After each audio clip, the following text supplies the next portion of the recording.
Greetings, everyone. I'm Pastor Evan.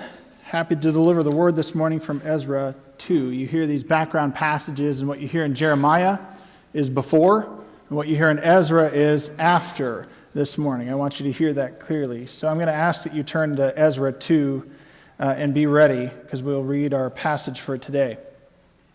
As we begin, though, I heard an interesting story or recollection of Walt Disney recently that someone who knew him well was recounting on the day when Disney World opened. Walt Disney had passed away by that point. Before Disney World, his grand expansion of what Disneyland was opened up. And somebody standing next to this friend of Disney said, well, don't you think it's sad that Walt couldn't be here to see it?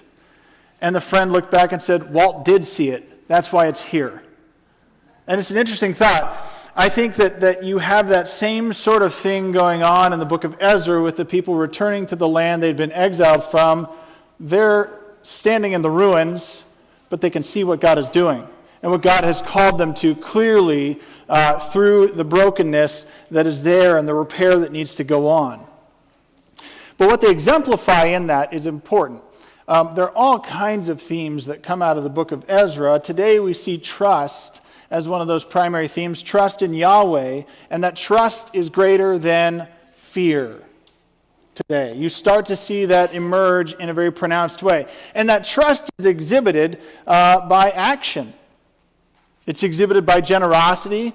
It's exhibited by that action which demonstrates that they're becoming right with God, and that that's not in the forms of worship that they take, but in the faithfulness of their hearts towards God. You see that emerge today and become a prominent theme in the book of Ezra.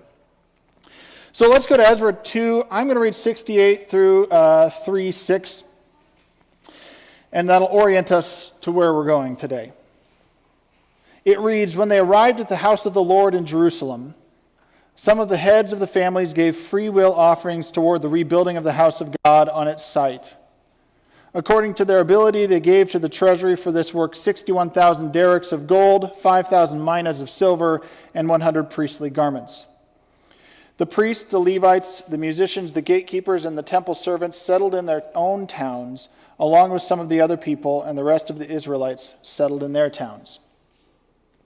When the 7th month came and the Israelites had settled in their towns, the people assembled together as one in Jerusalem. Then Joshua, son of Jozadak, and his fellow priests, and Zerubbabel, son of Shealtiel, and his associates began to build the altar of God of Israel to sacrifice burnt offerings on it, in accordance with what is written in the law of Moses, the man of God. Despite their fear of the peoples around them, they built the altar on its foundation and sacrificed burnt offerings on it to the Lord, both the morning and evening sacrifices. Then, in accordance with what is written, they celebrated the festival of tabernacles with the required number of burnt offerings prescribed for each day. After that, they presented their regular burnt offerings, the new moon sacrifices, and the sacrifices for all the appointed sacred festivals of the Lord, as well as those brought as free will offerings to the Lord. On the first day of the 7th month, they began to offer burnt offerings to the Lord, though the foundation of the Lord's temple had not yet been laid. Stay open to Ezra chapter 2 there. Go back to chapter 2. And I want you to go all the way back to the beginning of chapter 1. Actually, and just glance. I'm not going to read through the names there if you're getting worried all of a sudden as you turn back to Ezra 2:1. But I want to make a couple observations about the people who returned back. And it does relate to some names in a moment. That we can look at this and we can make something out of this and then understand the text a little more fully. The first thing I want to point out about, if you look at the names on the list and you look at who's coming back, if you dig into those a little bit, you recognize that this first group of people who are coming back are people who are sort of first adopters. We'd call them in technology or something like that. These are the people who can see the vision of what God is doing, and they're going to take the risk to go back. It's probably the biggest wave of people that will go back from the exile. And you can draw the conclusion that these people are serious about their relationship with God. This absolutely matters. It's the most important thing to them because they're about to embark on about an 800-mile journey on foot from Babylon or that region back to Jerusalem. They're serious about being faithful to God and returning to the land. That trip alone would take over 40 days. They're probably doing it at some pace that would require that they can't probably take a lot of cattle and other things along with them. They're going to go and they're going to be faithful to building the temple. The second thing that we can determine actually comes from the list of names itself. If you look through the list of names, this wouldn't become apparent to us because we're reading it in English. In Hebrew, the original language, I didn't realize this until I read it this week, but if you read down the list of names, you have people whose lives reflected the glory of God down to their very names in many cases. You see, the people were exiled for their rank unfaithfulness. Generation upon generation had been unfaithful to the Lord, and even though there had been people back in the land of Judah and in Jerusalem who had been faithful, the sort of generational rot was so deep that everything was broken and falling apart, and there was no way that they could fix the problem themselves. Finally, God exiles them because of that, and they learned their lesson in exile. And you heard that in the Jeremiah passage this morning. They're digging their own cisterns, basically. They're trying to make their own thing up. They're unfaithful to God in all their ways. And yet, you can see in the list of names an increasing number of what are called Yah names. Yahweh is the name by which God is known. Hallelujah, praise to Yahweh. It's short. They use Yah as a shortened version. And you can start looking through the list and you can start to see a lot of names that have an IAH or an AH at the end that are Yah ending. In some way or another, they're pointing back to God. The very second name on the list, Shephatiah in verse 4, Yahweh has judged. You can start to see more of these, and scholars point out that as you look at the people who start to return, you start to see in the second and third generation of people who are in exile an increasing number of names that reflect God's very name in them. That is to say, they have broken with their past syncretism. They've broken with their past of trying to be like the culture around them so much that they were indistinguishable from it. They worshipped other gods. They set up idols. They were pulled away. Now they're saying, no, we are faithful to God down to our very names. Isn't that a remarkable thing? And they come back with that mindset. And I would point out just a third passing point about this, that we get introduced to the character Zerubbabel. The first half of Ezra has to do with Zerubbabel's leadership, the second half with Ezra's leadership. Zerubbabel is a Babylonian name. It's not a Yahweh name, but he himself is a community leader taking people back in faithfulness. And I would just point out that even the wrong start can be redeemed. Even a name that doesn't have that down to the very core, put your trust in the Lord, and all of a sudden things can change. That doesn't mean Zerubbabel was wrong in the beginning. It just means that even if we have the wrong start, we can have the right ending in the Lord. Now let's dig into the text a little bit with that kind of background in mind. And let's go to Ezra 2, 68 and 69. We'll read that again because it says, when they arrived at the house of the Lord in Jerusalem, so they're coming back to the temple to build the temple, some of the heads of the families gave freewill offerings toward the rebuilding of the house of God on its site. According to their ability, they gave to the treasury for this work 61,000 derricks of gold, 5,000 minas of silver, and 100 priestly garments. We began by talking about trust and trust in the Lord, and that's a very important thing over the fears that people have. Here you have trust in action exhibited by generosity. That's a way that they're revealing their trust. The people gave generously despite great demands on them. As you can imagine, if you have to pick up and leave, where you're the second, third, or even fourth generation of people who have been living in a foreign land, where you have to walk with everything or pull it along somehow, if you move those 800 miles, you're probably leaving something behind. If you're going to move with any pace, you might be leaving more behind because certain things slow you down along the way. And when you arrive in the new land, there may be resources there, but they may not be yours to take. And you've probably had to consume some of your resources to get there. It's costly to move today as much as the ancient world. And it probably costs them even more to make that move. But when they get to the new land, it's the leaders that model giving up front. They give quite a quantity away towards the rebuilding of the house of the Lord, of the resources that they have left once they've moved. They model generosity, and they knew their ability. To give you, it's hard to translate money into today's currency. 61,000 derricks. A derrick might have been the equivalent, let's say, a month's salary, roughly. Maybe a couple derricks would buy you an ox kind of thing. 5,000 minas of silver, roughly 5 years' salary for a mina is what I read this week. So this is no small amount of money and goods that they're giving in this. And so it begs the question of us, if we consider that trust being exhibited in the generosity in this. I want to land on that theme of generosity for a moment. Have you ever defined what generosity looks like in concrete terms? You know, here it looks like 61,000 derricks. It looks like 5,000 minas and 100 priestly garments, among other things. Have you ever defined it? Sometimes we talk about it. We throw it out there. Hey, I want to be generous with X, Y, and Z. But have we really thought it through? Generosity is really about a heart being in the right place, not about money being in the right hands. That's important to recognize. But if you're generous with something, you give because you believe. Or you don't give to get. You give because you believe, and you give without expectation of return. Another way to say it is love. That's what that would be. I know some folks in town who one of the things they do as an act of generosity and blessing others is they both carry around, husband and wife, they both carry around at least $50 in their wallet so that when they encounter somebody, it doesn't even have to be a hard luck story, just somebody who's obviously having a rough day and needs a little help, $50. You know what? I can tell you're having a hard moment. People they wouldn't even know. I can tell that this is a hard day for you, and I can tell that you need help. We've been blessed. Generosity, you see, they're not expecting anything in return. They gave because they believe. But furthermore, if you put it in concrete terms, you're driven to another, I think, question by the text itself. They gave according to their ability in verse 69. Have you considered, if you know your ability, to be generous? I was really reflecting on that this week. That's what we brought in the 2 Corinthians 9 passage, which I'd like to read the two verses of that again. 2 Corinthians 9, 6 and 7. Where Paul's collecting for the giving to other churches, and he says, remember this, whoever sows sparingly will also reap sparingly, and whoever sows generously will also reap generously.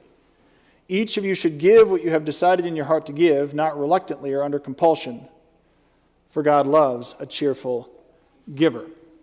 It's interesting that particular line in verse 7, each of you should give what you have decided in your heart to give, not reluctantly or under compulsion. You should give what you've decided in your heart. That's generosity in concrete terms as well. And for those who I think really are all in, it's not hard to make that definition in some ways. In fact, it's almost hard to not withhold giving or to withhold when you want to give. What has God called us to give? I think if you go with the Old Testament principle, some people would say the tithe, that sort of thing. Go online and look Bible and tithe, and you'll be totally confused at what people think about the Bible and tithe. But I think the New Testament designation is found in Jesus Christ, who gave everything. And if we follow Jesus, then we're called to give all to Jesus. Now, that doesn't mean we give away everything we have in money and all that sort of thing. We have to be good stewards and take care of what God's given us. But generosity is going to look extravagant in that sense. Generosity is going to look like this. Frankly, they were modeling it for us. It's going to look extravagant. I know sometimes, though, we haven't calculated our ability. I recalculated ours because Stephanie's now working recently, and I wanted to make sure, hey, are we giving enough? Are we giving what we should give? If I'm part of God's people, if I'm one of the followers of Jesus, then I need to know my ability and do that appropriately and give for the mission because I believe it. That's what they do. They believe what God has called them to, and they give generously, not under compulsion. I want to point out one thing that sits behind that generosity that we see in the text as well. Ezra 3, verse 3. It starts with this line, despite their fear of the peoples around them. They started building. They took what they had given, and they started putting together the altar. And I would suggest that what sits behind generosity is found right there as well, that they had a God-sized hump, and that God-sized hope, and that trumps human fear. Try and say that 3 times fast. They had a God-sized hope, which trumped human fear. Despite the fear that they had, they gave. And they gave generously. They celebrated. They renewed their relationship with God in that moment, even though they're coming back to a place where there are people who may not like them and wish them harm. You discover that later in Ezra and in Nehemiah. And that word for fear that's used there is used of other humans and animals, of people who would wish harm on you, not the reverent fear of the Lord. That fear is real. That fear is around them. That fear, not just of other humans, would be around them, but the fear that they have now moved and expended a lot of resources and given to the house of the Lord. Now would they have enough to survive? All those fears are swirling around them. And we can ask the very same things when it comes to generosity. What fears pull us away from trusting God? I know one thing in our future that I'm excited about that there can be a lot of fear that we should name is that we're talking about being a partner church to a church plant here in Lincoln that will begin the process this fall. There's fear that comes with that. Who are we going to lose? How much money is going to go towards that church plant? We should think, who are we going to send? Who are our apostles? And how can we be generous to God's work? The people feared, but they didn't get pulled down because they had a hope that was bigger than that moment. And when we start to name the fear, we take the power away from it. And when we're generous and begin to give into the fear, then we can actually give through those fearful moments. It's still there, but we begin to recognize that the hope we have in God is bigger than any human fear we could have. Indeed, I would suggest to you that when it comes to giving and being generous, the same principle I would apply to learning to pray applies to being generous and learning generosity. You can read all the books you want on how to pray, useful, but you're never going to learn it until you actually do it. Same thing comes with generosity. You can read all you want and think all you want and calculate all you want, but until you start to practice it, you don't discover the reality and the blessing that's behind generosity. The same thing is true in both cases. See, when we turn and cultivate generosity towards God, we actually grow in trust of God. To quote Francis Chan from Crazy Love, he says, when people sacrifice their time or comfort or home, it is obvious that they trust in the promise of God. Indeed, that's what we see in Ezra. Let's go to verse 6, which is the end of our section today. It says, on the first day of the 7th month, they began to offer burnt offerings to the Lord, though the foundation of the Lord's temple had not yet been laid. Now, there's some of this that we can extend into next week's text, but let's start it this week. See, the charge that they had was to rebuild the temple. Rebuilding the temple was only going to be able to happen on the original site where the temple was prescribed to be, where God had called them to put it. And they began by setting up the altar. I mean, the temple had pretty much been destroyed when they were conquered by Babylon 70 years prior to that. And now they're standing on rubble, basically, as they set up this altar.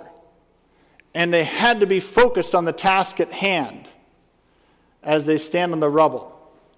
They had to trust God's future while they stood on the failures of the past.